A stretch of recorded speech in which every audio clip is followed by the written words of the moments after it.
Bonjour, aujourd'hui je voudrais vous parler de la rue des montagnes, que l'on appelle en amazigh awarmi, fijel en arabe, et qui fait de très jolies fleurs jaunes, comme vous pouvez le constater. et que l'on trouve dans tout le pourtour méditerranéen. Cette plante méditerranéenne a des vertus médicinales que ma tante a relevées dans sa thèse sur les rites et pratiques alimentaires d'Aoukhas dans la région de Bjaya, Vgaït. Donc dans la région d'Aoukhas, on l'utilise en infusion contre les nausées, pour éviter les cauchemars, et en cas de refroidissement, eh bien on faisait une infusion de cette plante, et dans cette infusion, dans cette décoction, on faisait cuire une volaille et beurrée ou huilée, elle était consommée le soir avant de se coucher. On pouvait aussi manger la plante elle-même en la faisant bouillir, et une fois qu'elle était bouillie, dans de l'eau salée, et on la mangeait avec du miel et du beurre. Attention, la rue des montagnes ou awarmi ou fijel est une plante toxique. Donc prise en trop grande quantité, elle s'avère toxique. De même, c'est une plante qui est photosensibilisante. Donc quand on la touche, il faut s'assurer de bien se laver les mains pour ne pas brûler au soleil. Par ailleurs, elle est absolument à éviter chez la femme enceinte parce qu'elle est abortive. Toujours en cas de rhume, de grippe, de grande fatigue,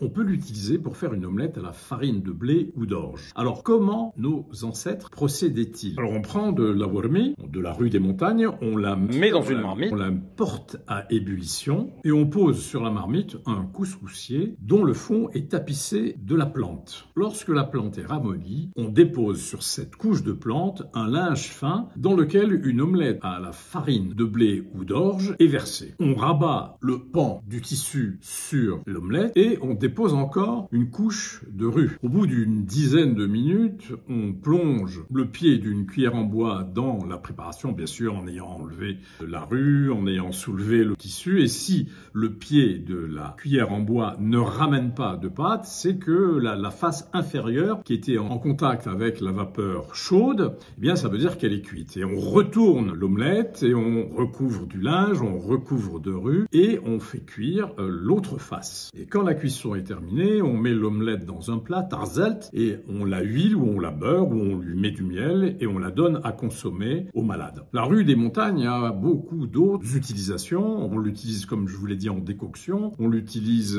en vapeur pour imprégner une omelette. On l'utilise aussi en cataplasme. Alors, il faut faire très attention parce que, comme je vous l'ai dit, elle est photosensibilisante. Mais une équipe de Meknes a découvert les propriétés anti-staphylococciques de la rue des montagnes. Ce qui prouve qu'elle a une utilité dans les infections cutanées. Awarmi est utilisé dans tout le pourtour méditerranéen, pas seulement dans la région d'Aoukhas, mais aussi on l'utilise au Maroc, on l'utilisait dans le sud de la France, en Espagne, au Portugal, en Turquie, et parce que ses vertus médicinales étaient connues depuis des temps immémoriaux. Voilà ce que j'avais à vous dire sur awarmi. Merci de m'avoir écouté. À très bientôt.